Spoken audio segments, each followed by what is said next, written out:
Racism often thrives behind titles, policies, and polished suits, but at Bennett Industries, it made the mistake of showing its face. During a late shift in the marble lobby, a powerful white CEO publicly humiliated 72-year-old black janitor Marjorie Williams, calling her worthless in front of silent onlookers. To him, she was just another invisible worker, too old, too poor, too small to fight back. He didn't know Marjorie had spent decades watching men like him rise and fall. One phone call later, he was fired from his own company, and the reckoning was only just beginning. Before we go any further, comment where in the world you are watching from, and make sure to subscribe, because tomorrow's story is one you don't want to miss. The marble floors of Bennett Industries gleamed under the evening lights, reflecting like mirrors beneath Marjorie Williams's well-worn mop. Her weathered hands moved in practiced motions, decades of experience guiding each stroke.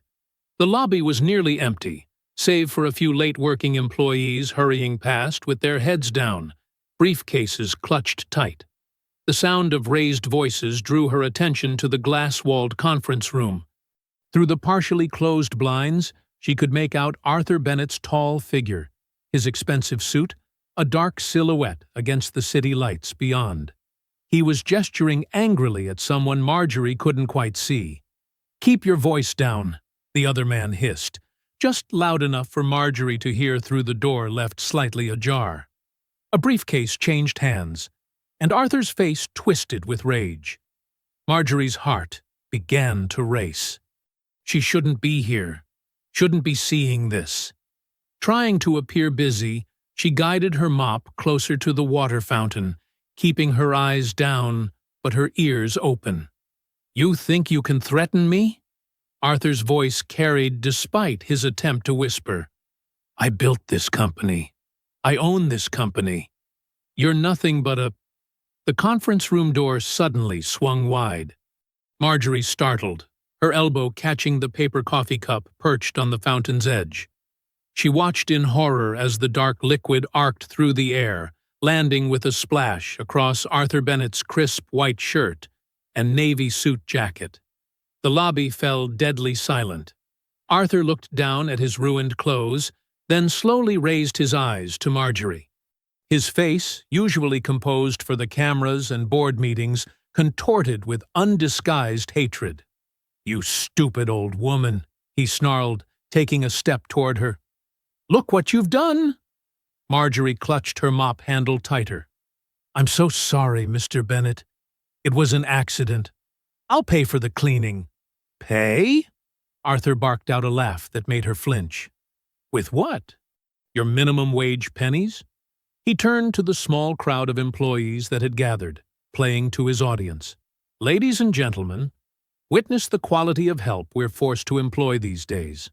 A relic mopping floors with a slave's hands. Too dim to even do that right." Marjorie's cheeks burned. She'd faced racism before. Subtle looks, whispered words, doors closed in her face, but never this raw, public hatred. The other employees stood frozen, some looking away in shame, others staring at their phones, no one speaking up. "Mr. Bennett," she began, struggling to keep her voice steady, "I've worked here for 15 years. 15 years too long," he cut her off. 15 years of affirmative action charity cases cluttering up my building. Well, I've had enough. Security. He snapped his fingers at the guard station. "That won't be necessary," a quiet voice interrupted.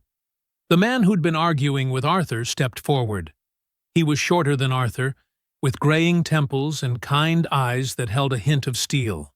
"Ms. Williams was simply doing her job. The spill was my fault. I bumped into her." Arthur's jaw clenched. "Samuel, stay out of this.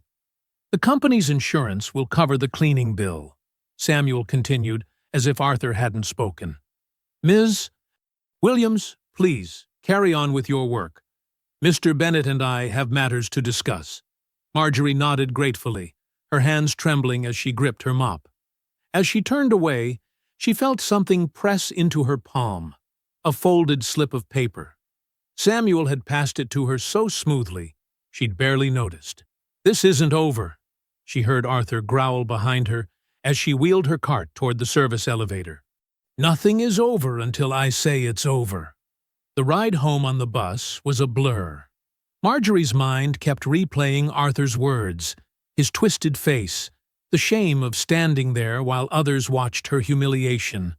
But beneath the hurt, something else gnawed at her.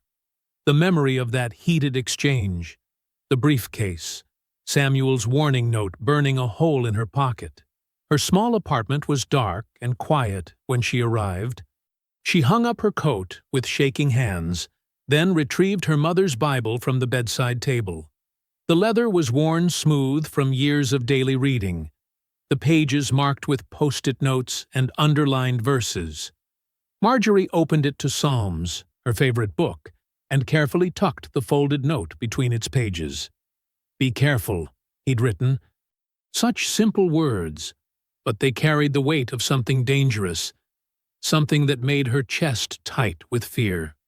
She sank into her armchair, the Bible clutched to her chest, and let the tears she'd been holding back finally fall. The apartment's silence pressed in around her, broken only by the distant sound of traffic and her own ragged breathing. Marjorie's hands shook as she dialed Michael's number. The digital clock on her microwave blinked 9:47 p.m., and she hated bothering him so late. But this couldn't wait until morning. "Mama?" Michael's voice was instantly alert. He could always tell when something was wrong. "What happened?" "I'm okay, baby," she said, though her voice cracked on the words. "But something happened at work tonight. Something bad." She heard rustling on his end, then the soft click of a door closing. "Tell me everything." Marjorie sank deeper into her worn armchair, clutching the phone tight. "It's about Arthur Bennett, the CEO. I was cleaning the lobby when I overheard him arguing with someone in the conference room. They were exchanging a briefcase, and Bennett was so angry." She told him about the spilled coffee, her voice trembling as she recounted Bennett's cruel words. "He called me a relic, Michael. Said I had slaves' hands. In front of everyone. That racist son of a—" Michael took a deep breath, and she could picture him pacing his office, running a hand over his close-cropped hair, the way he did when he was angry. "Did anyone stand up for you?" The man Bennett was arguing with, Samuel Green, I think that's his name. He tried to diffuse things. Marjorie reached for her Bible, running her fingers along its worn edges. "But there's more. Before I left, he slipped me a note." "What did it say?" She opened the Bible to where she'd hidden the paper. "You didn't see anything. Be careful." "Michael, I'm scared. The way they were arguing, the briefcase. Something's not right." "No, it's not." His voice had shifted from angry son to focused advocate. "Mama, this is exactly the kind of thing Victoria Hart needs to hear about. She's the board chairwoman at Bennett Industries, and she's been trying to clean up that company for years. I don't want to cause trouble. You're not causing anything. Bennett caused this by being a racist bully, and whatever he's mixed up in, he brought that on himself, too." She heard him typing rapidly.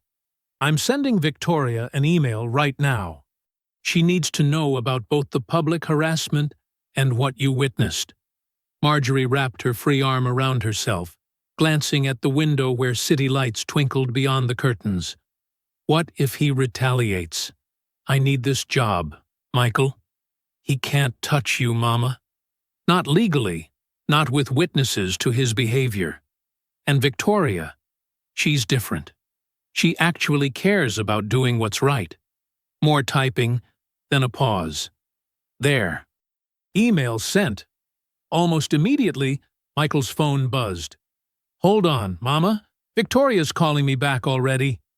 Marjorie listened to her son's side of the conversation, catching phrases like hostile work environment and pattern of behavior.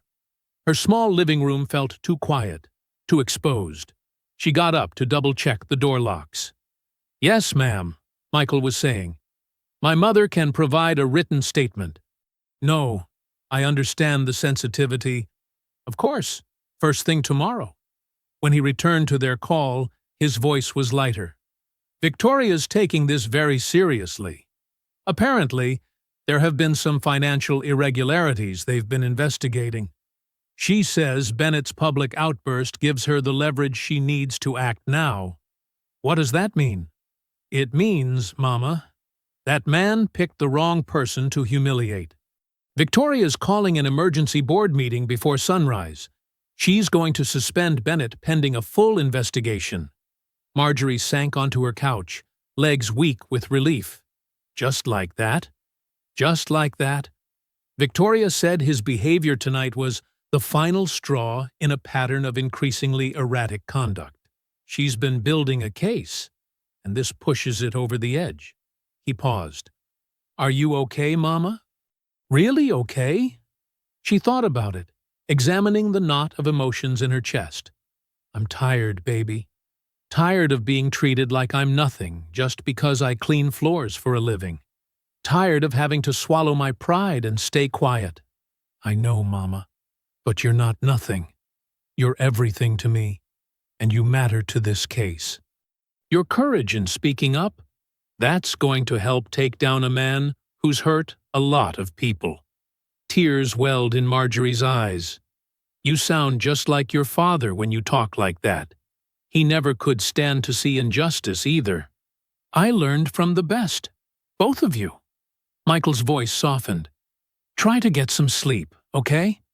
I'll call you as soon as I hear anything from Victoria." "You sleep too," she said, falling into familiar maternal patterns despite everything. "Don't stay up all night working on this." "Too late, Mama. Justice doesn't sleep, remember?" After they hung up, Marjorie sat in the quiet apartment, letting the events of the night wash over her. The shame of Bennett's words still stung, but it was dulled now by something else. A spark of defiance, of righteousness. She might be a janitor, but she had raised a warrior for justice. And maybe, just maybe, she was stronger than she'd thought too. Her phone buzzed with a text from Michael. "Victoria's got the board members on conference calls already. Change is coming, Mama." "Sleep well." Marjorie hugged her Bible close, whispering a prayer of thanks and protection. Outside her window, the city's lights continued to twinkle, and somewhere in a luxurious office, Victoria Hart was preparing to shake Bennett Industries to its core. The boardroom on the top floor of Bennett Industries gleamed in pre-dawn darkness, its floor-to-ceiling windows reflecting the city's scattered lights. Victoria Hart stood at the head of the mahogany table, her silver hair neat despite the early hour, her navy suit crisp and commanding. "Ladies and gentlemen of the board," she began, her voice steady as she faced the 12 members seated before her. "I've called this emergency meeting to address a crisis that can no longer be ignored." She pressed a button on her tablet, and the room's screens lit up with security footage from the lobby. The board members watched in silence as Arthur Bennett's tirade played out in high definition, his twisted face, his jabbing finger, his cruel words echoing through the room's premium speakers. "A relic mopping floors with slaves' hands," Victoria quoted, letting the words hang heavy in the air. "This incident occurred less than 6 hours ago. The victim is Marjorie Williams, a 72-year-old employee who has served this company faithfully for 15 years. Charles Peterson, the oldest board member, removed his glasses and rubbed his eyes. Good God! This is not an isolated incident, Victoria continued, switching to a new screen filled with HR complaints. Over the past 3 years, we've documented 37 instances of Mr. Bennett's discriminatory behavior, 15 racial harassment claims, 22 cases of age discrimination, all settled quietly, all buried under NDAs. She clicked through photographs, tearful employees, angry resignation letters, legal documents marked confidential. We've been protecting him, and in doing so, we've become complicit. But the company's performance, started Robert Chen, one of Arthur's longtime allies, is a house of cards, Victoria cut in, nodding to James Foster, head of internal audit. James, please share what your team discovered during the preliminary investigation I ordered last month. James stood, his face grim, as he distributed thick folders to each board member. What you're looking at is evidence of systematic financial fraud. We've uncovered a network of offshore accounts in the Cayman Islands, shell companies in Panama, and a complex web of stock manipulation schemes. The boardroom erupted in whispers as members flipped through the documents. Victoria let them absorb the information, watching their faces shift from shock to anger to fear. The SEC would have a field day with this, muttered Patricia Wong, head of the audit committee. These transactions alone could trigger a federal investigation. And that's before we factor in the discriminatory practices, added James.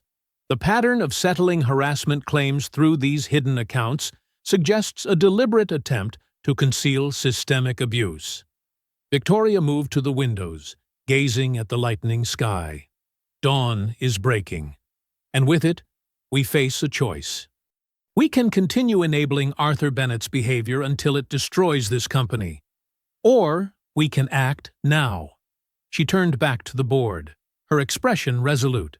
I move for immediate termination of Arthur Bennett as CEO, effective immediately, on grounds of gross misconduct, abuse of power, and financial breach of trust.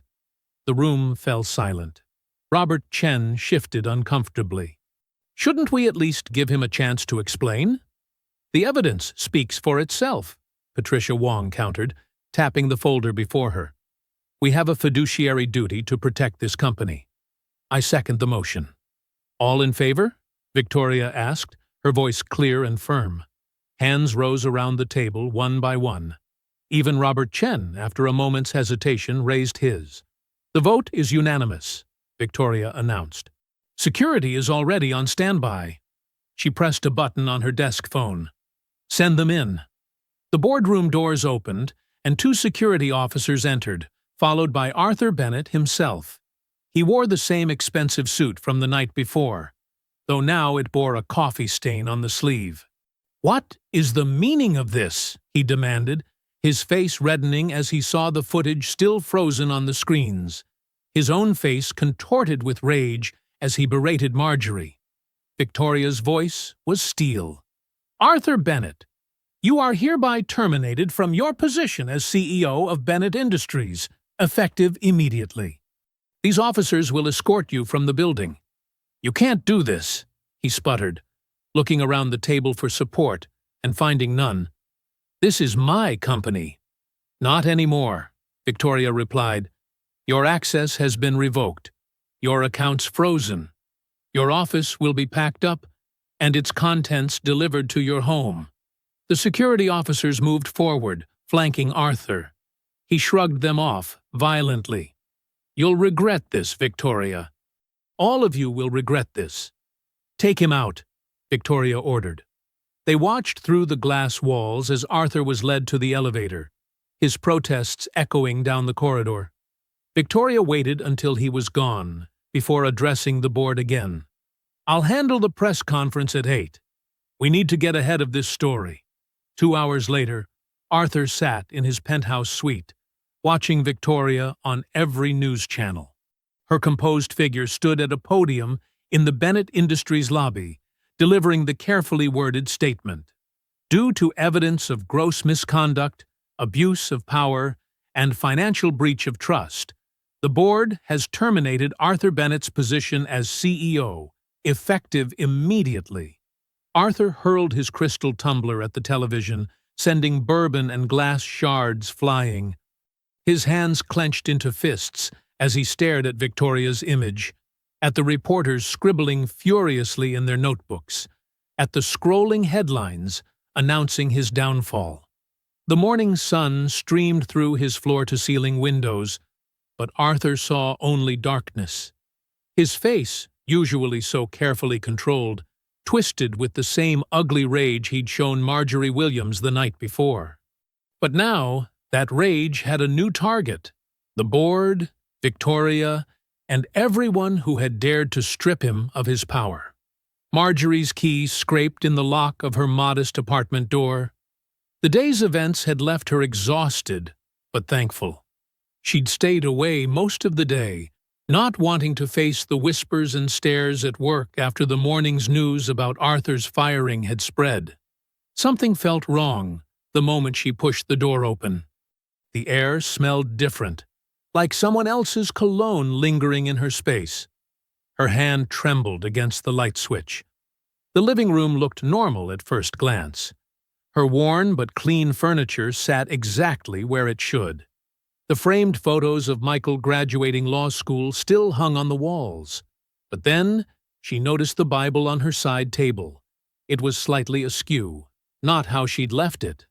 Her heart pounding, Marjorie moved carefully through her home. In the kitchen, cabinet doors stood slightly ajar. The bedroom dresser drawers weren't fully closed. Someone had been through everything.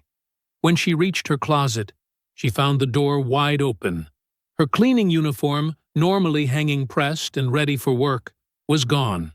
The plastic ID badge that usually sat on her nightstand had vanished too. "Dear Lord," she whispered, her hands shaking as she reached for her phone. She pressed Michael's number with trembling fingers. "Mama?" Michael answered on the first ring. "Everything okay?" "Someone's been in my apartment," she said, her voice barely steady. "They took my work clothes and ID. I'm coming right now. Don't touch anything else. Call 911. Marjorie sank into her favorite armchair while she waited, trying not to look at the subtle signs of invasion around her. Her Bible caught her eye again. The note, Samuel's warning, had been tucked inside its pages. With sudden clarity, she opened the Bible to where she'd hidden it. The page lay flat, empty. The note was gone. 15 minutes later, Michael burst through the door, still in his suit from a day of meetings. 2 police officers followed close behind. "Mama!" He rushed to her side, checking her over. "Are you hurt? Did you see anyone?" She shook her head. "I just got home. But they've been through everything." The officers began their sweep, taking photos and notes. Officer Chen, a young Asian woman, crouched beside Marjorie's chair. "Can you tell me what's missing, ma'am?" "My work uniform from Bennett Industries. My employee ID badge." Marjorie hesitated, then added, "And a note that was given to me last night." Michael's head snapped up. "The note from that man? The one who was with Bennett?" Marjorie nodded. Officer Chen wrote quickly in her notepad. "What did this note say?" "You didn't see anything." "Be careful," Marjorie quoted. The second officer, Rodriguez, rejoined them from checking the windows. No signs of forced entry. They either had a key or knew how to pick a lock professionally. "This wasn't a regular break-in," Michael said, his jaw tight. "Nothing valuable was taken. No electronics, no jewelry. This is intimidation, plain and simple. Given the situation with Bennett Industries today, we'll definitely look into that angle," Officer Chen assured them. "We'll increase patrols in the area." "I'm installing a security system tonight," Michael declared. "And Mama? You're staying with me until we figure this out." "I can't leave my home," Marjorie protested. "I won't let them scare me away." "Then I'm staying here," Michael countered. "At least for a few days." The officers finished their report and left, promising to follow up. Michael immediately made calls, first to a security company, then to his private investigator contact. "Listen, Marcus," he said into the phone, pacing the small living room. "I need everything you can find on Arthur Bennett's movements today. Who he contacted, where he went, and I need to know if he's got any connections to private security firms." Across town, in a sleek downtown office, Arthur sat across from 2 men in expensive suits. Their business cards on the desk read, Precision Risk Management. I want everything, Arthur was saying, his manicured fingers drumming on the desk. Every skeleton in Michael Williams's closet. Every penny his foundation has spent. Every person he's ever helped or hurt. And I want dirt on the mother, too. Our usual rates, one of the men began. Arthur cut him off. Money is no object. But I want results fast. And if you can't find anything, he smiled coldly. Then get creative. Back in Marjorie's apartment, Michael watched as the security technicians finished installing sensors on the windows. They'd already put in cameras, motion detectors, and a state-of-the-art alarm system. Marjorie knelt beside her bed, her Bible open before her, though the missing note still troubled her. Her soft voice carried the Lord's Prayer into the quiet room. Our Father, who art in heaven. Michael stood in the doorway, his phone still buzzing with messages, watching his mother pray. He'd seen that same quiet strength his whole life, through poverty, through racism, through every challenge they'd faced. But this time felt different. This time, the enemy had a face and unlimited resources. He moved to the security panel, making sure every sensor showed green. Every camera was active. The system was armed, but Michael couldn't shake the feeling that they were facing something no alarm could warn them about. Amen, Marjorie finished, closing her Bible gently. The morning sun cast long shadows through the glass walls of Justice Forward Foundation's headquarters. Michael sat at his desk, surrounded by newspaper clippings about Arthur Bennett's firing. His phone hadn't stopped buzzing since dawn. Reporters wanting statements, activists seeking guidance, and concerned community members sharing support. Paul Donovan's weathered face appeared in Michael's doorway. The former federal investigator looked out of place in the modern office, his worn leather jacket and lined face contrasting with the sleek furniture and tech displays. Thanks for coming on such short notice, Michael said, standing to shake his hand. Your message mentioned Bennett Industries. Paul's voice was gravelly, tired. That's a rabbit hole I've been down before. Michael gestured to a chair. What do you mean? 10 years ago, I was working a federal corruption case. The trail led straight to Bennett's door. Paul settled into the chair with a grunt. But witnesses disappeared. Evidence vanished. The whole thing got buried so deep, you'd need a mining permit to find it. Michael spread photos across his desk. Arthur's public appearances, charity events, political fundraisers. He's built this image of a philanthropic business leader. But last night, someone broke into my mother's apartment. They took specific items, her work uniform, ID, a note that could have implicated Bennett in something illegal. Professional job? Paul asked, leaning forward. No forced entry, nothing else touched. Paul nodded slowly. That's their style. Clean, targeted, makes it look random, but sends a message. Across town, in a private dining room at the exclusive Monarch Club, Arthur Bennett sat at the head of a mahogany table. 5 men in expensive suits listened intently as he spoke. Gentlemen, I've been the victim of a coordinated attack, Arthur said, swirling his scotch. This Williams character and his mother are part of a larger scheme to destabilize successful businesses under the guise of social justice. One man, Senator Thompson, cleared his throat. The optics are difficult, Arthur. An elderly black janitor publicly humiliated. A carefully orchestrated scene, Arthur cut in smoothly. My sources tell me Williams has been planning this for months. His foundation is a front for corporate espionage, using minorities as pawns to target legitimate businesses. Another man, Judge Harrison, raised an eyebrow. You have proof? Arthur smiled thinly. It's being arranged as we speak. By this time next week, the media will have a very different story to tell. Back at the foundation, Paul scrolled through financial records on his laptop. Bennett's official holdings are just the surface. There's a network of shell companies, offshore accounts, political contributions through third parties. Can we prove any of it? Michael asked. Not yet, but look at this. Paul turned the screen. Every major investigation into Bennett Industries in the past 15 years has been shut down. The investigators either got promoted to cushy jobs elsewhere or suffered convenient scandals. Michael's phone buzzed. A news alert showed a fresh headline. Questions arise about Justice Forward Foundation's financial practices. It's starting, Michael muttered, showing Paul the screen. He's moving fast, Paul agreed. Classic misdirection.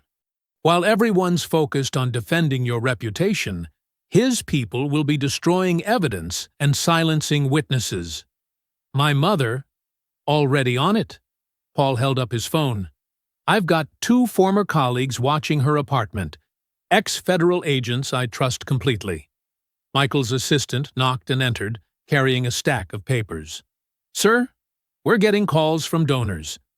Someone's spreading rumors about misused funds and secret payments. Bennett's first move, Paul said, after the assistant left. Attacking your funding sources.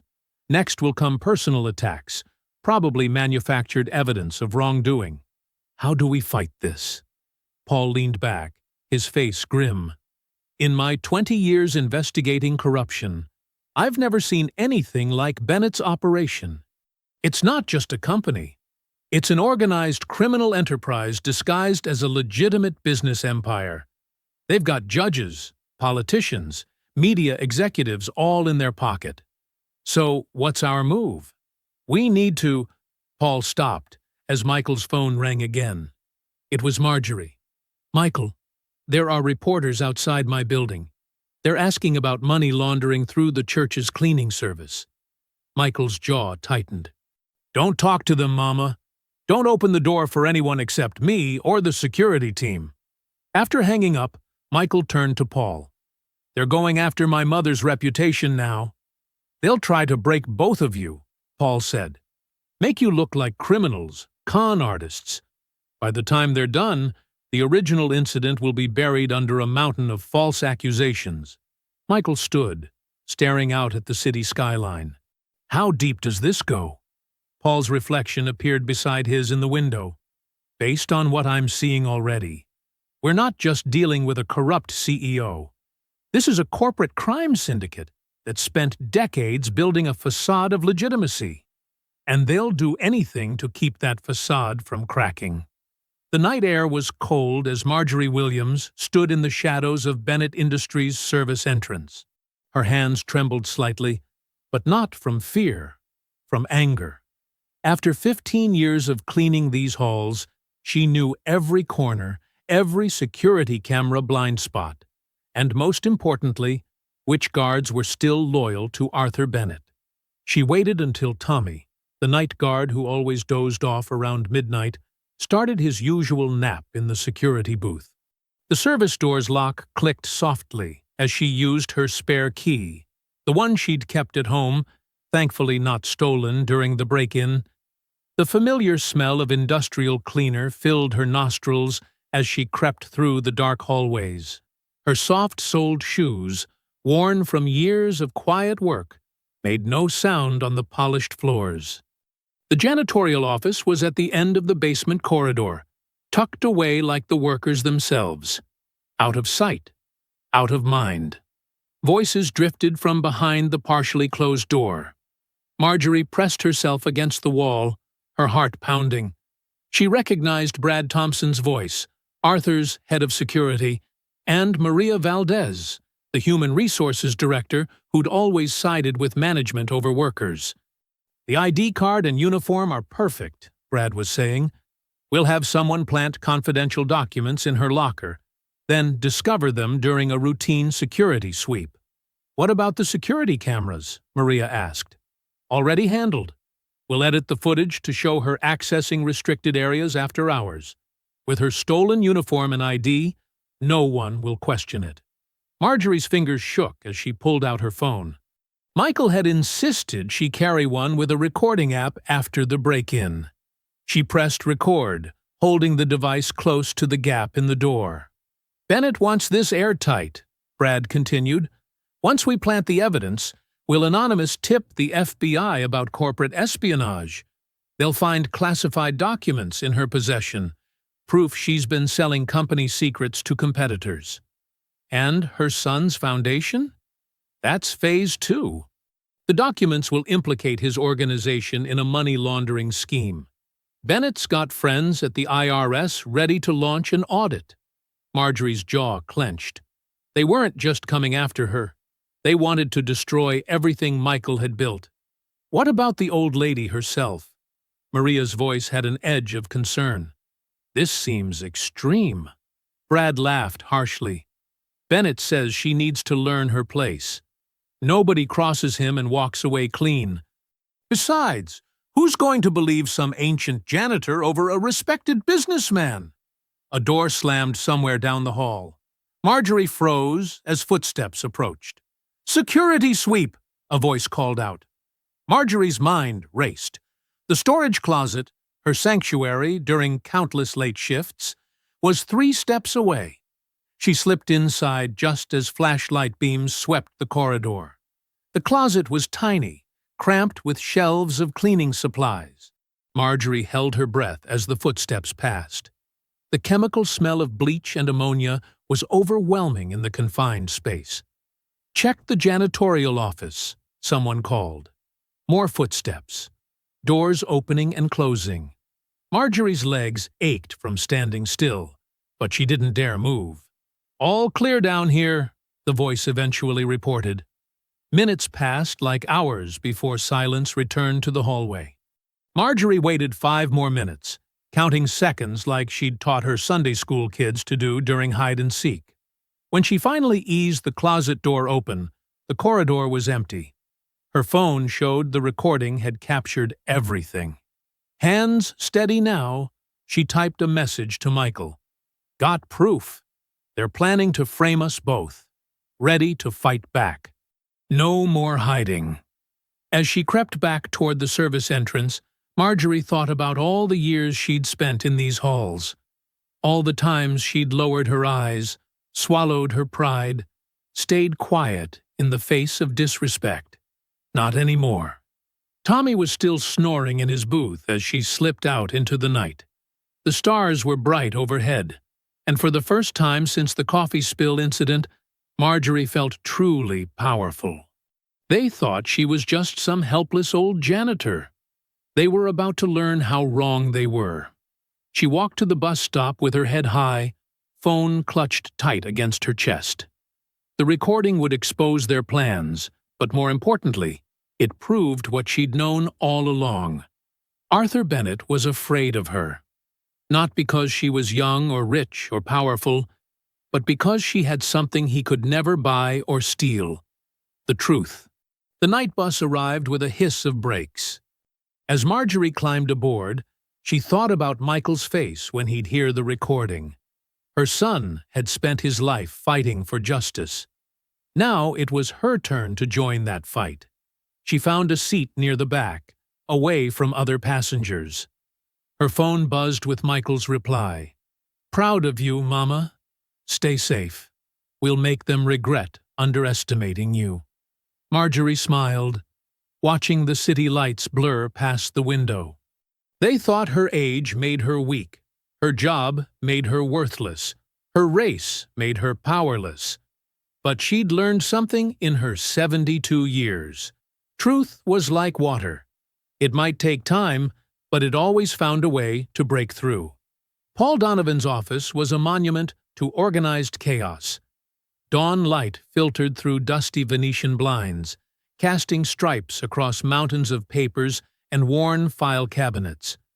The aging investigator hunched over his desk, his coffee long cold, eyes fixed on financial statements dating back 5 years.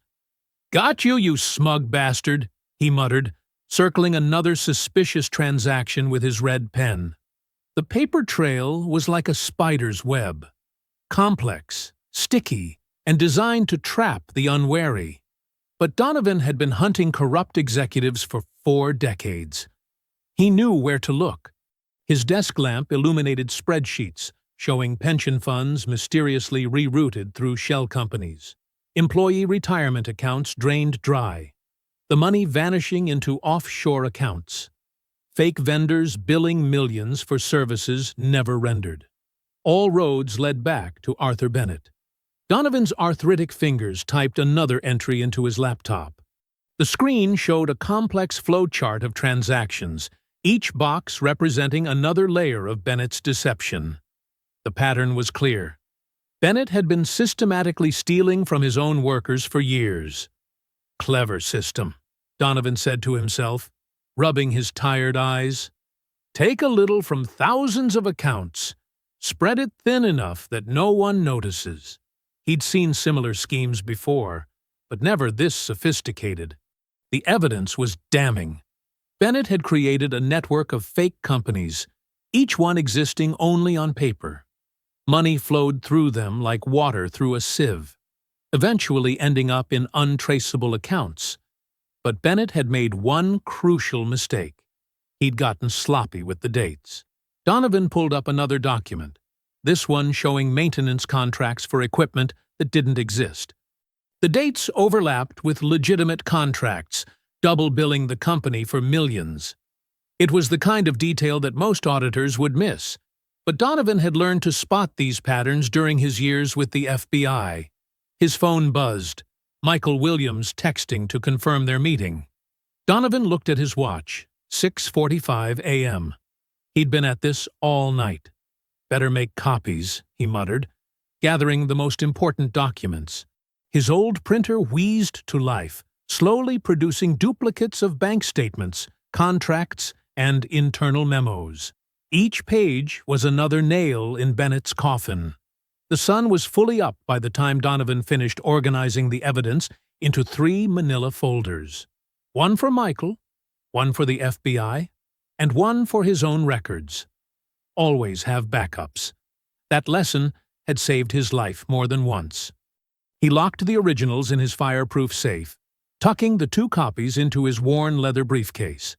The handle was cracked, the corners scuffed, but it had served him well through countless investigations. His office window overlooked the parking lot where his old Buick waited. Nothing flashy. Donovan believed in staying invisible. The car had seen better days, but like him, it got the job done. The morning air was crisp as he walked to his car. A few early workers hurried past, clutching coffee cups, minds already on their day ahead. None of them noticed the old man with the briefcase. That's how Donovan liked it. He checked his mirrors before pulling out of the lot. Old habits die hard. The streets were starting to fill with morning traffic as he headed toward Michael's foundation office downtown. At a red light, Donovan glanced at the briefcase on his passenger seat. Those documents would destroy Bennett's carefully constructed facade. Proof of every crime, every stolen dollar, every life ruined by corporate greed. The light turned green. Donovan accelerated, mentally rehearsing how he'd present the evidence to Michael. Start with the pension fraud.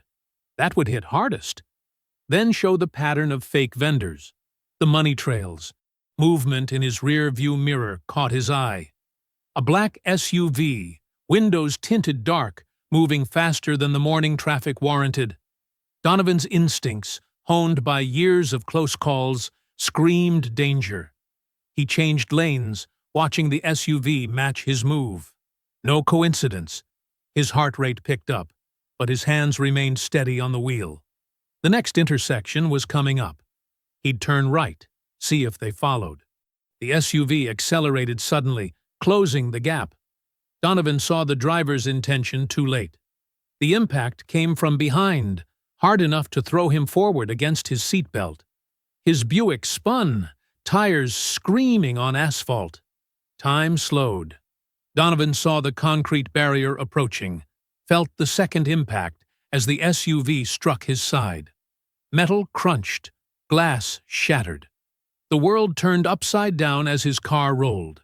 The final impact brought darkness. When consciousness returned, Donovan tasted blood. Smoke filled his lungs. Through cracked glasses, he saw flames licking at his hood. His door was jammed. The briefcase. Where was the briefcase? Flames were spreading fast. Pain shot through his right leg as he tried to move. Somewhere, sirens wailed. The fire was inside the car now, hungry flames devouring leather and paper. Donovan watched helplessly as the briefcase caught fire, decades of investigative instincts screaming at him to save the evidence. But survival came first. He kicked at his window with his good leg, glass finally giving way. Fresh air rushed in as he dragged himself out, collapsing on the pavement. The black SUV was gone, leaving only skid marks and questions. Donovan lay on his back, watching his car burn. Years of evidence going up in smoke. He could hear people shouting, running to help. But his eyes stayed fixed on the flames, knowing Bennett's secrets were burning with them. Paul Donovan lay in the hospital bed, monitors beeping steadily beside him. His right leg was elevated, wrapped in a thick cast, and his face bore cuts from shattered glass. Despite the pain medication flowing through his IV, his mind remained sharp. Michael Williams sat in the visitor's chair, his usually calm demeanor showing cracks of worry. "The police are calling it a hit and run," Michael said, his voice tight with controlled anger. Donovan let out a bitter laugh that turned into a cough. "Hit and planned is more like it. Bennett's got people everywhere, including federal agencies. That's what I found out last night." Michael leaned forward, his expression intense. "What do you mean? Those financial records I was bringing you?" Donovan adjusted himself carefully in the bed. "They showed more than just theft. Bennett's been paying off FBI agents, SEC investigators, even judges. That's how he's stayed clean all these years." "Do you have copies somewhere safe?" Michael asked. Donovan's face darkened. "Most of it burned in the car.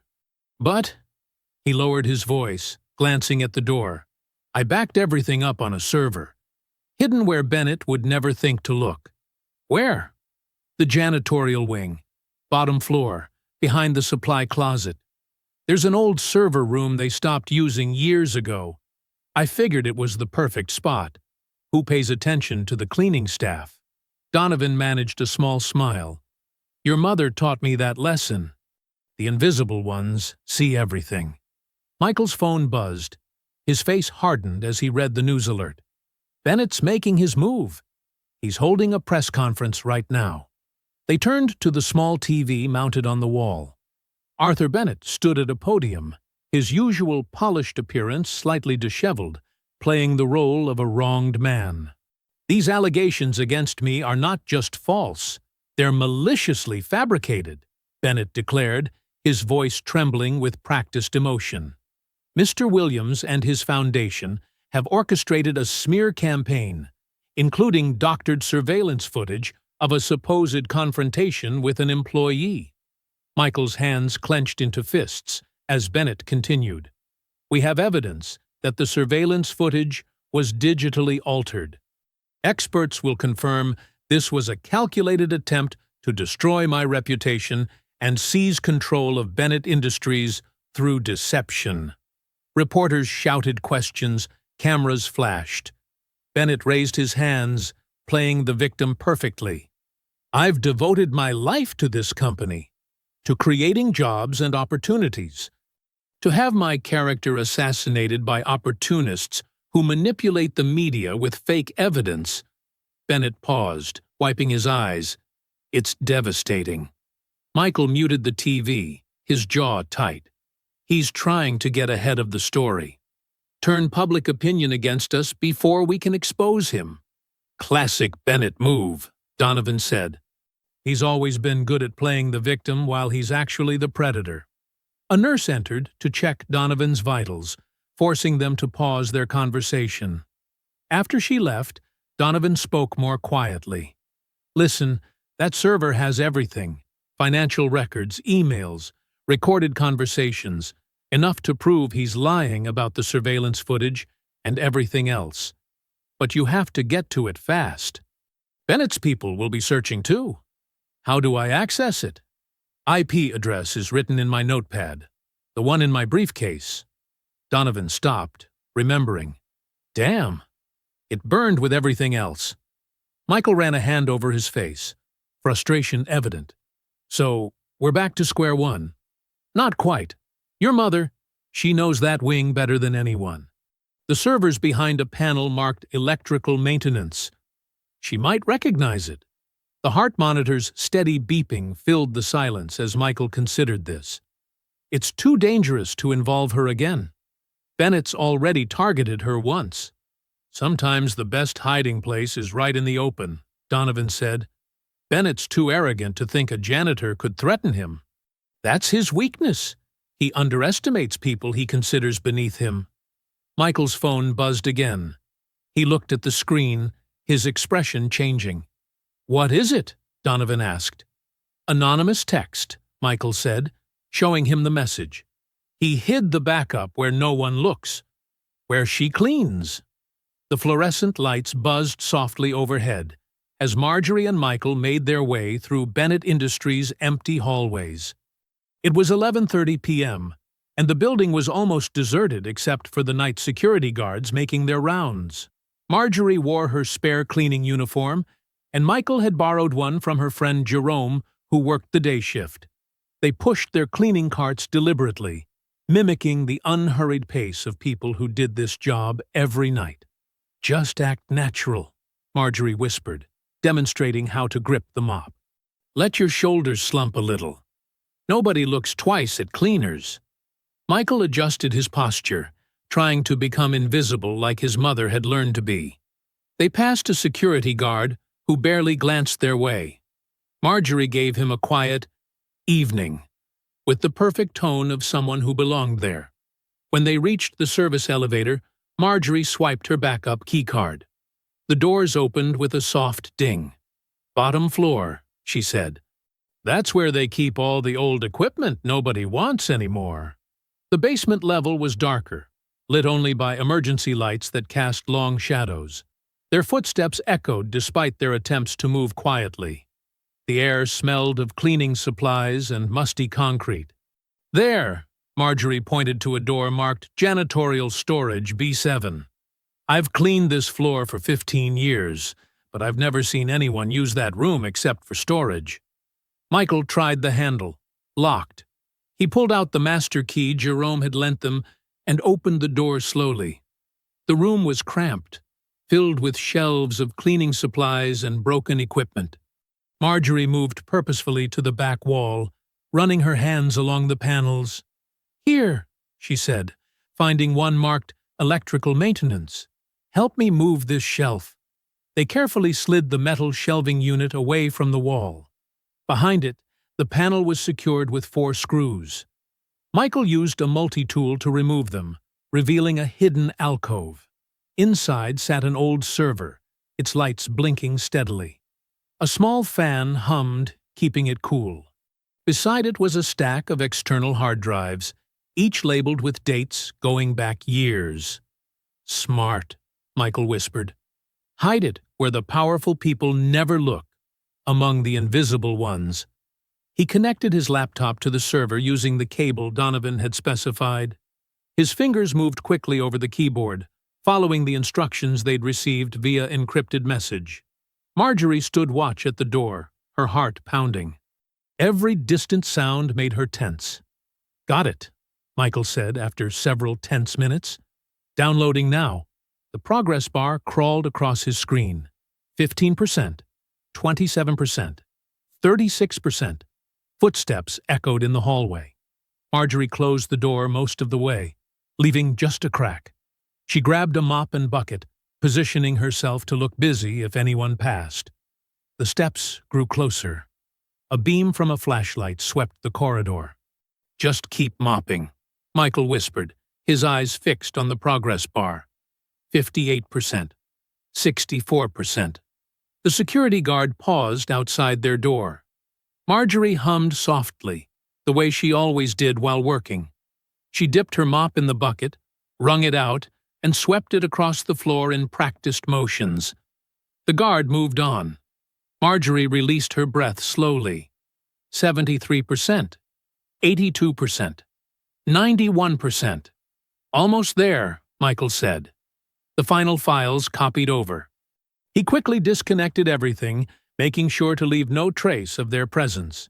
They carefully replaced the panel, moved the shelf back, and gathered their cleaning supplies. Michael's laptop, containing gigabytes of damning evidence, sat innocently in his cleaning cart beneath some rags. In the elevator riding up, Marjorie's hands trembled slightly. "Let me see what we found," she whispered. Michael opened his laptop just enough to play one video file. The footage showed Arthur Bennett in the conference room, passing a briefcase to a man whose face was clearly visible. A federal judge who had dismissed 3 lawsuits against Bennett Industries last year.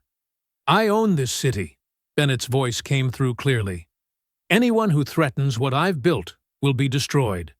Your friend Williams? He's about to learn what happens when you cross me. Him and his mother both." Marjorie's face hardened at the threat. "Let's make sure everyone sees this." They exited through the loading dock, where Jerome was waiting in his car. Michael immediately opened his laptop and began uploading the files through a secure connection. "Sending to every major news outlet," he said, fingers flying over the keys. "And whistleblower sites. Once it's out there, Bennett can't stop it." The uploads completed one by one. CNN, MSNBC, Reuters, ProPublica, The Washington Post. Each confirmation brought a small smile to Marjorie's face. "It's done," Michael said finally. "By morning, everyone will know who Arthur Bennett really is." Jerome drove them home through the quiet streets. In the back seat, Marjorie held Michael's hand tightly, both of them silent but filled with the knowledge that after tonight, nothing would be the same. The truth was out there now, spreading across the internet like wildfire. Arthur Bennett's carefully constructed world of privilege and corruption was about to come crashing down, brought low by the very people he had considered beneath his notice. The morning sun had barely risen when Marjorie's phone started buzzing non-stop. She sat at her small kitchen table, watching the news unfold on her old TV, while Michael paced behind her, fielding endless calls. Breaking news: Bennett Industries CEO caught in massive corruption scandal. The CNN headline blazed across the screen. The footage they'd recovered played in clips. Arthur Bennett handing over briefcases, making threats, orchestrating payoffs. "Look at his face," Marjorie said quietly, watching Arthur's rage-filled expression as he threatened her and Michael on camera. All that hatred, right there for everyone to see. Michael's phone rang again. "That's the 5th reporter this hour," he said, declining the call. "They all want interviews." The coverage seemed overwhelming at first. Every major network ran the story. Social media exploded with clips and screenshots. Bennett corruption and justice for Marjorie were trending nationwide. But by mid-morning, the tide began to turn. "Breaking audio recording reveals activist Michael Williams threatening violence," flashed a new headline. Marjorie's heart sank as she heard what seemed to be Michael's voice. "We'll burn it all down. Bennett, his company. Everything. Whatever it takes." "That's not real," Michael said immediately, his face tight with anger. "They doctored that. I never said those things." More stories appeared rapidly. Arthur's PR team worked with military precision, flooding every channel with their counter-narrative. They released documents showing Michael's juvenile record, arrests from when he was 16, long since expunged. "Troubled past of anti-corporate crusader exposed," read one headline. "Williams, from street criminal to corporate saboteur?" Marjorie watched her son's face grow darker with each new attack. His phone kept ringing, now with calls from worried supporters and board members pulling their funding from his foundation. "They're trying to make you look violent," Marjorie said, reaching for his hand. "Just like they always do to our people when we speak up." The TV switched to live coverage outside Bennett Industries. Arthur Bennett stood at a podium, looking polished and wounded in an expensive suit. I am deeply saddened by this coordinated attack on our company, he said smoothly. The doctored videos released by Mr. Williams are a desperate attempt to destroy what thousands of hard-working employees have built. I have filed a $100 million defamation lawsuit this morning. He paused, his face a mask of concern. Moreover, I worry about Mr. Williams's state of mind. His criminal history and these threats of violence suggest someone who needs help, not someone we should trust with serious accusations. Michael's phone buzzed with a text from Victoria Hart. Emergency board meeting in progress. Arthur's lawyers claiming temporary reinstatement due to procedural violation in initial removal. I'm trying to hold the line. Marjorie's landline started ringing. She answered before realizing her mistake. You and your son are dead, a voice hissed, before hanging up. Michael took the phone from her shaking hands. We'll get caller ID installed, he said, and security cameras. More calls came, more threats. Their social media accounts flooded with racist messages and death threats. Local news vans parked outside their apartment building. Around noon, their neighbor, Mrs. Chen, knocked frantically on their door. You need to see this, she said. They followed her downstairs. The building's brick wall had been spray-painted overnight. Fraud, in huge red letters. Marjorie stared at the graffiti, remembering Arthur's words from that first night. A relic, mopping floors, with a slave's hands. Now here was more hatred, painted right on her home. I'll call someone to clean it, Michael said, but his voice shook slightly. Back in their apartment, they watched Arthur's influence spread like poison. Conservative news channels ran endless segments questioning Michael's credibility. Social media influencers suggested Marjorie was being manipulated by her criminal son. Victoria called again. I'm sorry, she said. The board voted to temporarily reinstate Arthur pending a full investigation of the new allegations. He'll be back in charge by tomorrow morning.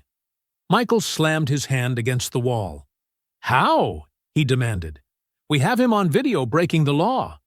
His lawyers are claiming the videos are inadmissible due to illegal access of company property. They're painting you as a violent activist who planted fake evidence. Marjorie sat quietly through it all, watching the world she thought they'd finally fixed start to crumble again. Her phone kept buzzing with unknown numbers. Every time she looked out the window, she saw people pointing at their building, taking pictures. Maybe we should stay somewhere else tonight, Michael suggested, looking at the growing crowd outside. But Marjorie shook her head. This is my home, she said firmly. I won't let him make me run and hide. She walked to her bedroom and came back with her Bible, the one where she'd hidden Samuel's note before it was stolen. She opened it to a worn page and read aloud, For there is nothing hidden that will not be disclosed, and nothing concealed that will not be known or brought out into the open. Michael sat beside her, his shoulders heavy with the weight of Arthur's counterattack. Outside, another news van pulled up. His phone buzzed with more threats and accusations. We told the truth, Marjorie said, taking his hand. That's what matters. The truth always finds its way out. But as they sat there, watching Arthur Bennett masterfully spin their evidence into a story of corporate sabotage and violent activism, they both wondered if the truth would be enough this time. The evening shadows stretched long across Marjorie's living room floor. She sat in her favorite armchair, too tired to even turn on the lights. Michael had finally gone home to check on his own place after the threats they'd received. A soft knock at the door made her jump. "Mrs. Williams?" a quiet voice called. "It's Samuel Green." "Please, I need to speak with you." Marjorie approached cautiously, remembering the mysterious man from that first night. Through the peephole, she saw him standing there, thinner now, almost gaunt, but wearing the same expensive suit. "Why should I trust you?" she called through the door. "Because I'm dying," he answered simply, "and because Arthur Bennett is my brother." Marjorie's hand froze on the chain lock. After a moment's hesitation, she opened the door. Samuel Green looked worse up close. His skin had a sickly yellow tinge, and his suit hung loose on his frame. He carried a small leather briefcase. "May I sit?" he asked. "The treatments make me weak." Marjorie gestured to the couch, turning on a lamp. The soft light revealed deep shadows under Samuel's eyes. "Cancer," he said, noticing her look. "Stage 4. The doctors give me weeks, maybe months." He placed the briefcase carefully on the coffee table. "But that's not why I'm here." "You're Arthur's brother?" Marjorie asked, settling back in her chair. Samuel nodded slowly. "Half-brother, technically. Same mother." He pulled out a worn photograph from his jacket pocket. "This is her. Sarah Green." Marjorie took the photo. It showed a beautiful black woman in a nurse's uniform standing proudly in front of a small house. "Our mother," Samuel continued, his voice thick with emotion. "She worked 3 jobs to support us. Arthur was the older one, lighter-skinned, like our father. He could pass for white." Marjorie studied the photo more closely. "She looks kind," she said softly. "She was. Too kind, maybe." When Arthur got accepted to an elite prep school, she agreed to stay away. His father, our father, said it would be better for Arthur's future if no one knew about his black mother. Samuel's hands trembled slightly. "She died last year. Alone in a nursing home Arthur never visited." "And you?" Marjorie asked. "I was the darker son, the one who couldn't pass." Samuel's laugh was bitter. "Arthur's father paid my mother to take me and disappear. But he made sure I got an education, got into the company. His guilt, I suppose. As long as I stayed quiet about our connection, I had a place." Marjorie remembered Arthur's rage when he'd seen her that night, the way he'd called her slave hands. "All that hatred," she murmured. "He hates himself," Samuel said. "Every time he sees someone like you, like our mother, it reminds him of what he's buried, who he really is." He coughed, a rough, rattling sound. "I kept his secret for decades, watched him crush people like us, people like our mother. My silence bought me comfort while others suffered." He opened the briefcase with shaking hands. Inside was a single hard drive, labeled "The Blood Truth." "Everything's here," Samuel said. "Birth certificates, DNA tests, photos, financial records showing how he paid to erase his past. And more. Every corrupt deal, every threat, every crime I witnessed over 30 years. He pushed the briefcase toward her. "I'm not long for this world, Mrs. Williams, but I want to die clean." Marjorie looked at the hard drive, then at the photo of Sarah Green. "Why me?" "Because you remind me of her. The same dignity, the same strength." Samuel stood slowly, steadying himself on the arm of the couch. "And because Arthur's greatest fear isn't losing his money or his power. It's the world knowing who he really is. The son of a black mother he erased." He walked to the window, looking out at the city lights. "I watched him humiliate you that night. Watched him try to destroy your son, just like he's destroyed so many others." He turned back to face her. "Our mother died, thinking her eldest son was ashamed of her. She was right." Marjorie picked up the hard drive, feeling its weight in her hands. "This will destroy him." "No," Samuel corrected. "His own hatred destroyed him long ago. This will just let the world see it." He moved toward the door, each step careful and measured. "Everything you need is there. Bank records, emails, photos, the truth about our mother, and about every crime he committed to keep his secret." At the door, he paused. "Mrs. Williams? Yes? When this comes out, and it will, tell them Sarah Green was a good woman. Tell them she deserved better than a son who denied her." Marjorie clutched the hard drive, thinking of her own son who had never denied her, who fought for justice no matter the cost. "I'll make sure they know," she promised. Samuel nodded once, then slipped out into the night, leaving Marjorie alone with the truth about Arthur Bennett's blood, and the power to expose it to the world. The fluorescent lights buzzed overhead in Michael's downtown office as his team worked frantically to prepare for the press conference. Laptops cluttered every surface, screens displaying damning evidence from Samuel's hard drive.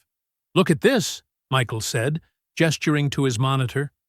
His media director leaned in, eyes widening at the birth certificate clearly showing Arthur Bennett's mother as Sarah Green, with race listed as Negro in the stark language of that era. Marjorie sat quietly in the corner, Samuel's photo of Sarah Green in her lap. She traced the woman's face with a gentle finger, seeing echoes of Arthur in her features, the same high cheekbones, the same determined set of the jaw. "We've got yearbook photos," called out Jenny, Michael's lead researcher. "Arthur's progression through prep school. Watch how his appearance changes." She clicked through images showing a young Arthur, his features becoming more deliberately white-presenting with each passing year. Michael's phone buzzed. "Victoria," he answered, putting it on speaker. "The network's confirmed." Victoria's crisp voice filled the room. "They're giving us a primetime slot tonight, 8 p.m. Eastern, live broadcast." "That fast?" Michael asked. "The footage of Arthur's private security threatening minority employees is too explosive to sit on," Victoria replied. "And the financial records Samuel preserved. Michael, he was systematically targeting minority-owned contractors, driving them into bankruptcy, then buying them for pennies." Marjorie spoke up from her corner. "Just like his daddy taught him, erase what you hate, then profit from its destruction." The room fell quiet. Even Victoria seemed to pause on the other end of the line. "Mom," Michael said gently, "you don't have to be there tonight. We can handle—" "I'm presenting it," Marjorie interrupted, her voice firm.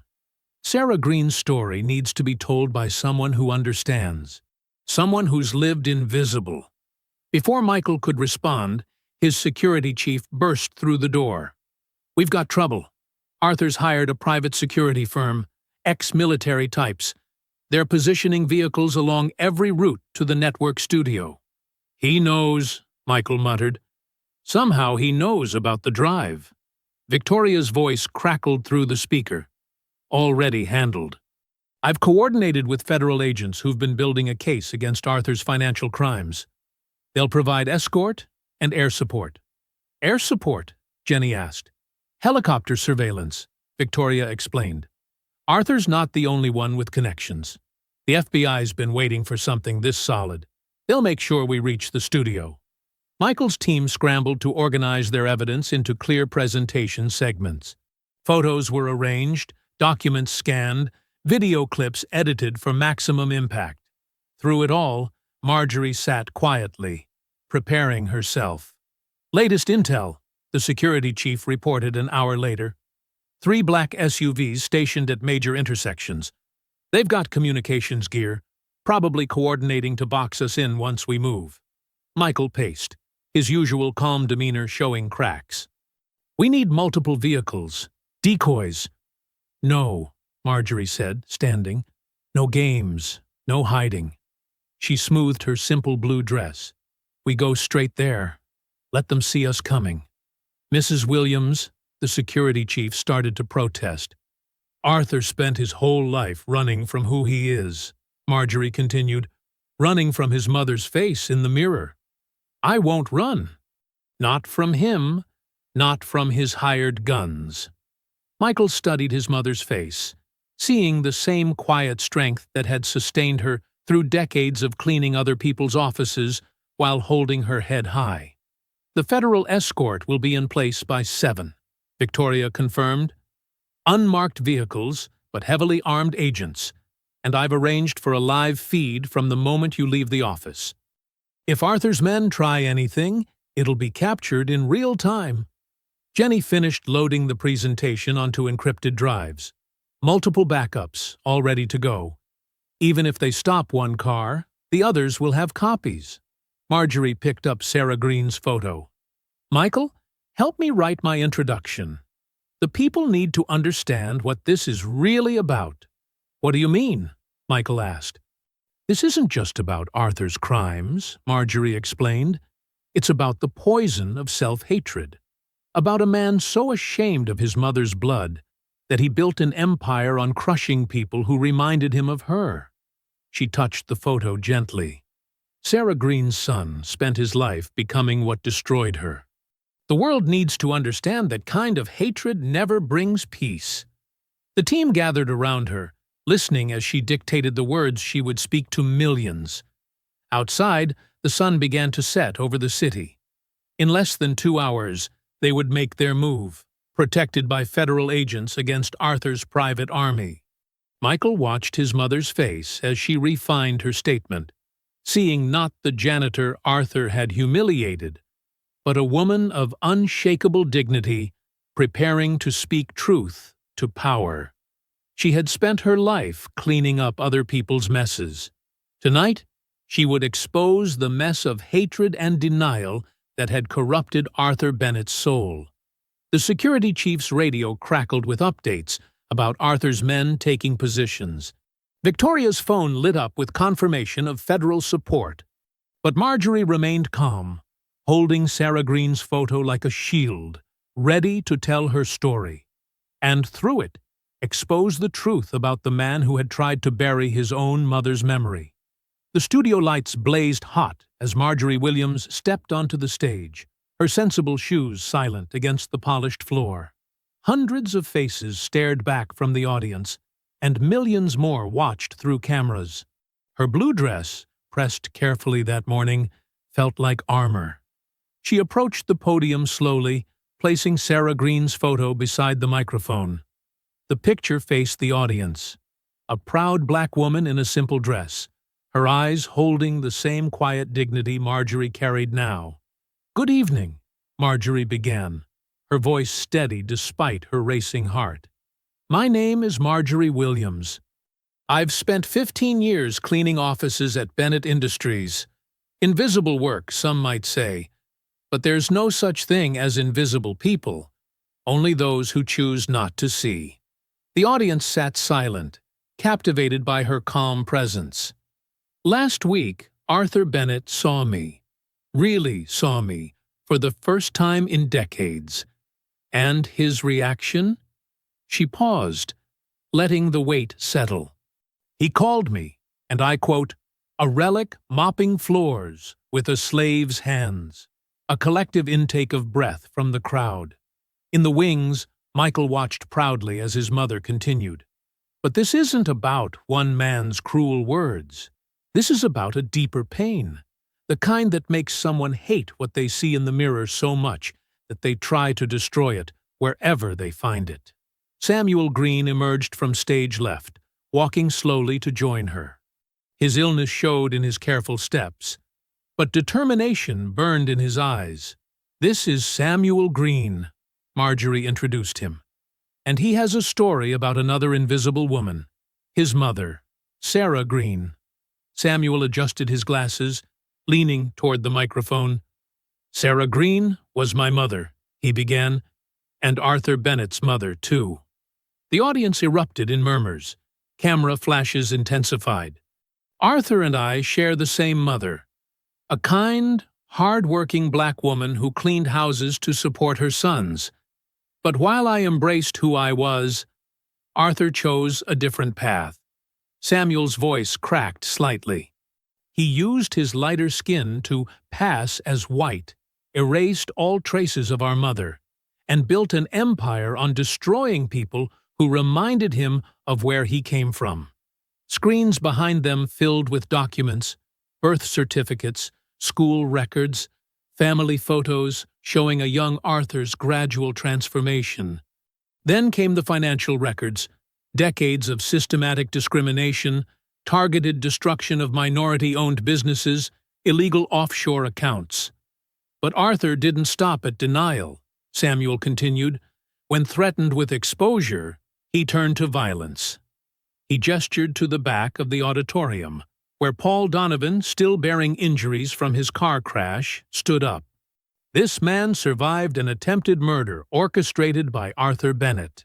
Suddenly, commotion erupted near the emergency exit. Arthur Bennett himself burst through the doors, flanked by private security. His face contorted with rage as he saw his mother's photo displayed for all to see. "You lying!" he began to shout, but his words were drowned out by the sound of federal agents flooding in from every entrance.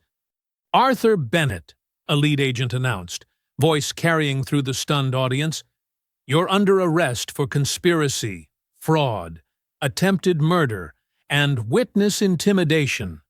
Arthur tried to run, but agents caught him before he made it 3 steps.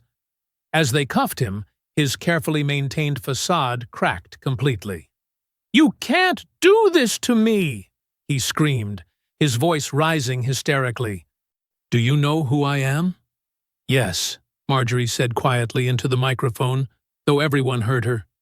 "We finally do know who you are. Sarah Green's son, running so hard from his mother's face that he became everything that ever hurt her."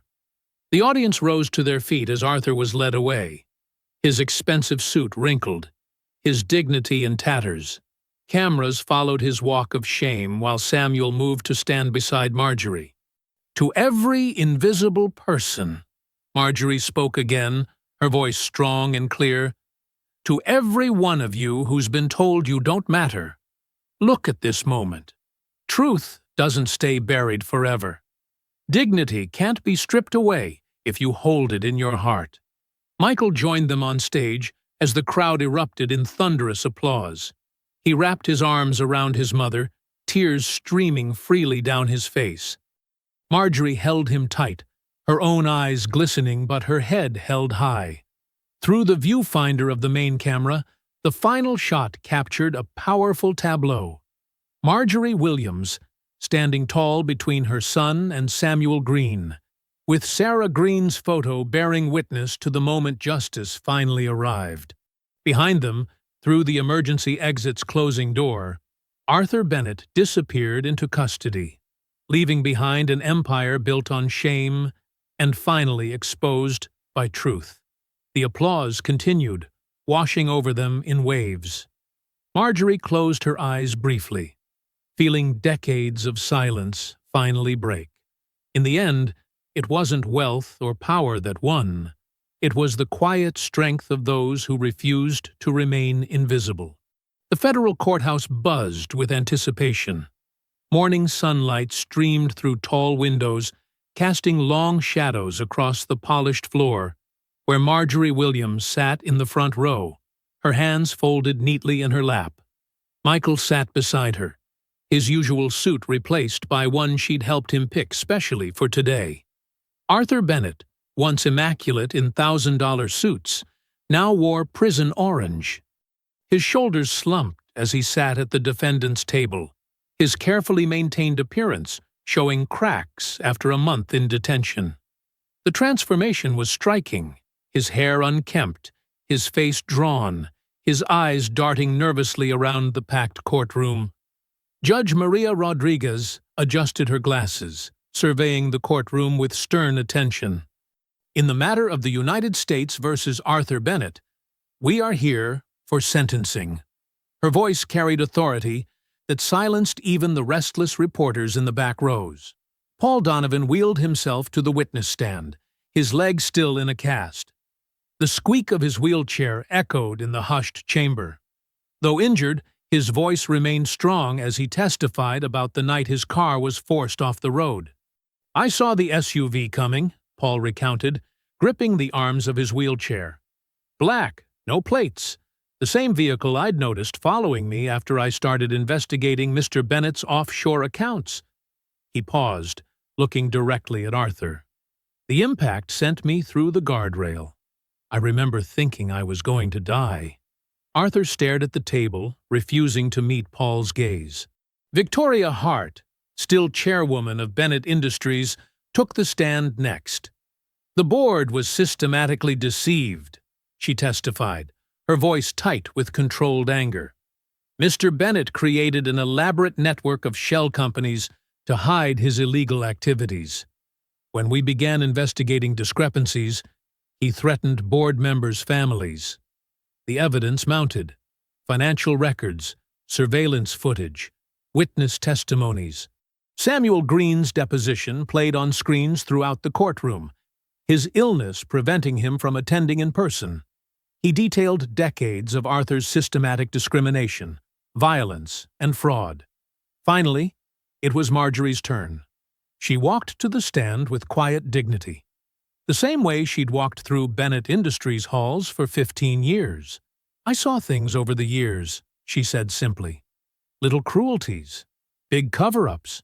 But that night, when Mr. Bennett showed his true face," she looked at Arthur, not with hatred, but with something like pity.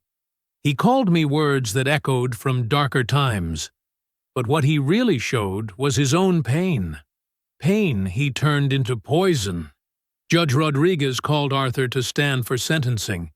He rose slowly, aged decades in just a month.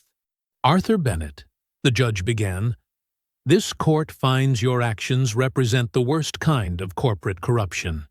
You used your position not just for financial gain, but to actively harm those you saw as beneath you." She paused, letting her words sink in. "Your attempt to silence witnesses through violence shows you remain a danger to society." The sentence fell like a hammer. 45 years in federal prison. No possibility of parole for 30 years. Restitution of $200 million to be paid to victims of discrimination and fraud. Arthur swayed slightly, but remained silent as bailiffs approached. The judge wasn't finished. Furthermore, all Bennett Industries board members implicated in these crimes are ordered to resign immediately. The company will be placed under independent oversight for 5 years. Victoria Hart stood, addressing the court. "Your Honor, Bennett Industries has already begun restructuring. We've established a $50 million fund for minority employee education and advancement." She turned to face Marjorie directly. "And we would like to formally apologize to Mrs. Williams, whose dignity in the face of abuse helped expose this corruption." Cameras flashed as Victoria walked to Marjorie, extending her hand. "Mrs. Williams, on behalf of Bennett Industries, I apologize for the harassment and discrimination you endured. Your strength has changed our company forever." The moment aired live across national networks. Marjorie accepted the apology with characteristic grace, her simple "thank you" carrying more weight than any lengthy speech. As Arthur was led away, Michael received a tap on his shoulder. Senator James Marshall, chair of the Corporate Ethics Committee, whispered something in his ear. Michael's eyes widened slightly as the senator handed him a business card. Meanwhile, the president of the Urban Justice Coalition approached Marjorie with a crystal award. "Mrs. Williams," she announced, cameras rolling, "for your courage in confronting corporate corruption and inspiring a national conversation about workplace dignity, we present you with our annual Community Leadership Award." Marjorie held the award carefully, its facets catching the sunlight. She thought of all the nights she'd cleaned this very courthouse, invisible to the lawyers and judges hurrying past. Now her name would be engraved on its walls, not as someone who cleaned them, but as someone who helped ensure justice was truly served within them. The courtroom slowly emptied, but the impact of the day's events would ripple far beyond its walls. Bennett Industries would never be the same. Neither would corporate America, as new oversight legislation was already being drafted based on the case's findings. Warm spring sunshine bathed Marjorie's new backyard in golden light. The modest but beautiful single-story home in a quiet neighborhood was everything she'd never dared dream of owning. Garden boxes filled with sprouting vegetables lined the fence. Her retirement project, she'd decided. The smell of barbecue smoke drifted through the air, mingling with the sound of laughter and conversation. James, her former co-worker from the night shift, stood at the grill wearing a Kiss the Cook apron over his janitor's uniform. He'd come straight from work to be here. "Miss Marjorie," he called out, flipping burgers with expert care. "These are almost ready." Marjorie sat in a comfortable patio chair, watching her guests with quiet joy. Dorothy and May, who'd worked alongside her for 20 years, chatted animatedly about their new positions as shift supervisors under Victoria Hart's reformed management. Their grandchildren played tag around the yard, their shrieks of delight making Marjorie's heart swell. "More lemonade, Mama?" Michael appeared at her side, pitcher in hand. He'd loosened his tie and rolled up his sleeves, looking more relaxed than she'd seen him in months. "Thank you, baby." She held out her glass, studying his face. The dark circles under his eyes were finally fading. The constant tension in his shoulders had eased. They were healing, both of them. Paul Donovan sat nearby, his leg cast now covered in colorful signatures from his kids. He was telling war stories to a group of wide-eyed teenagers, all children of former Bennett Industries workers who'd suffered under Arthur's regime. "And that's when your parents stood up and testified," he said. "Real heroes, every one of them." Victoria Hart arrived fashionably late, carrying a large covered dish. "My grandmother's peach cobbler recipe," she announced, "though I warn you, I'm not nearly the cook she was." The fact that the chairwoman of Bennett Industries now brought homemade desserts to a janitor's house party spoke volumes about how much had changed. Samuel Green's widow, Angela, sat with Marjorie's church friends, showing them photos of Samuel in his younger days. "He would have loved this," she said softly. All these people coming together, breaking bread, no more hiding. The doorbell chimed, and Marjorie's neighbor Mrs. Chen appeared with her famous dumplings. "For the woman who made our street famous," she teased. The local news had done a piece about Marjorie's new home, and tourists sometimes drove by slowly, hoping to catch a glimpse of the janitor who toppled a titan. As the sun began its slow descent, Michael clinked his glass for attention. The crowd quieted, gathering around the patio. He stood tall, his face glowing with purpose. "First," he began, "I want to thank everyone for coming to celebrate my mother's new home. Your donations, your support, your love. It means everything." He paused, looking at Marjorie with pride. "But we're not just here to celebrate a house. We're here to announce something bigger." Victoria stepped forward, standing beside Michael. "Bennett Industries is proud to be the first major corporate partner in a new initiative," she announced. "One that will ensure what happened under Arthur Bennett never happens again." Michael nodded. "We're calling it Project Legacy. Starting next month, my foundation will partner with corporations nationwide to create comprehensive protections for elderly workers, especially those in service positions. No more invisible labor. No more silent suffering." A murmur of approval rippled through the crowd. Marjorie sat straighter in her chair. "The project will provide legal aid, establish worker advocacy boards, and create educational programs about age discrimination and workplace dignity," Michael continued. "But most importantly, it will give voice to those who've been silenced." Dorothy wiped tears from her eyes. "About time," she whispered. "The first chapter of Project Legacy opens next week," Victoria added. "We're converting the old executive dining room at Bennett Industries into a worker advocacy center. And," she smiled at Marjorie, "we'd like Mrs. Williams to cut the ribbon." Applause erupted. James nearly dropped his spatula, cheering. The children stopped their games to clap, though they weren't quite sure why. Marjorie rose slowly from her chair, overwhelmed by emotion. The setting sun painted the sky in brilliant oranges and pinks, casting long shadows across her new lawn. She looked at the faces around her. Friends, family, former co-workers, all changed by the events of recent months. Her gaze fell on her old cleaning uniform, framed and mounted on the patio wall, not as a reminder of shame, but as a symbol of dignity, of work done with pride and integrity. Beside it hung her Community Leadership Award, catching the last rays of sunlight. The cleaning cart that had been her constant companion for 15 years was gone, donated to the Smithsonian's new exhibit on labor rights. She no longer needed to hide in shadows or avert her eyes. She stood tall, her head high, her heart full.